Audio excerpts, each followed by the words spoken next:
Belinda Balluku nuk është më thjesht një ish-ministre nën hija akuzash, ajo është bërë simbol i kalbëzimit të pushtetit kur emri i një zyrtarie të lartë lidhet me tendera të dyshuar, mbrojtje politike dhe krizë besimi të shteti. Problemi nuk është më personal, është sistemik. Belinda Balluku nuk është më vetëm një emër në qeverinë Rama.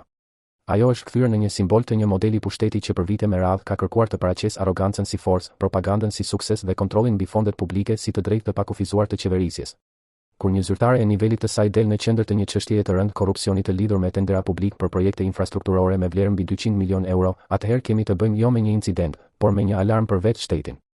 Reuters raportoi se SPAK e ka akuzuar Ballukun për manipulim tenderash dhe se ajo i ka mohuar këto akuza. Thelbi i problemit nuk është vetëm nëse Balluku do të shpallet apo jo fajtore nga një gjykatë. Thelbi është se emri i saj ka hyrë tashmë në fjalorin publik jo si emër reforme, por si emër skandali. Dhe kjo është shkatëruese politikisht. Sepse një ish-ministre e infrastrukturës nuk menaxhon thjesht shkresa. Ajo prek arteriet e paras publike, projektet më të mëdha, kontratat më të mëdha, interesat më të mëdha. Nëse pikërisht aty SPAK thotë se ka parë manipulim, atëherë qytetarët kanë të drejtë të pyesin jo vetëm çfarë ka bërë Balluku, por sa thellë shkon kjo skem dhe kush tjetër është mbrojtur pas saj. Reuters raportoi se çështja ka tronditur qeverinë dhe ka kthyer hetimin në një provë madhore për shtetin ligjor në Shqipëri. Kjo është arsyeja pse Balluku sot përfaqëson më shumë se një dosje. Ajo përfaqëson dyshimin se në Shqipëri infrastruktura nuk është përdorur vetëm për zhvillim, por edhe si terren ku politika, pushteti administrativ dhe interesat ekonomike mund të jenë përzierë në mënyrën më të rrezikshme. Kur tenderat publik bëhen të dyshimt, qytetarët nuk shohin më ura, rrugë dhe tunele.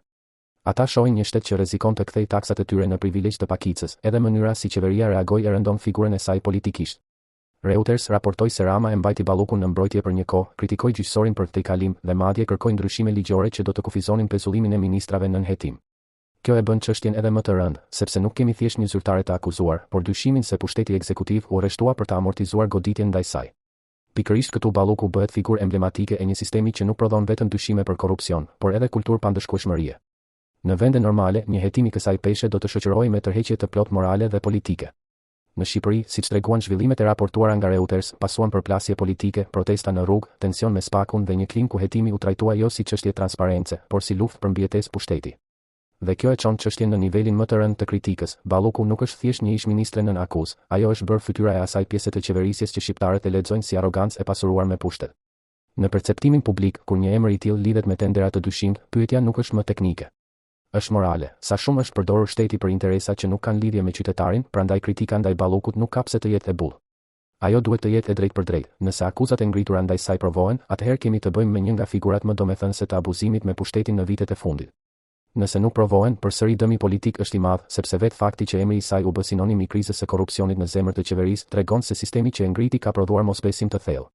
Reuters raportoi se kjo çështje ka rrezikuar edhe narrativën e integrimit evropian të Shqipërisë, pasi BE ka lidhur progresin me luftën reale kundër korrupsionit. Në fund, një gjë është e qartë: Belinda Balluku nuk mund të paraqitet më si thjesht një zyrtare e sulmuar politikisht.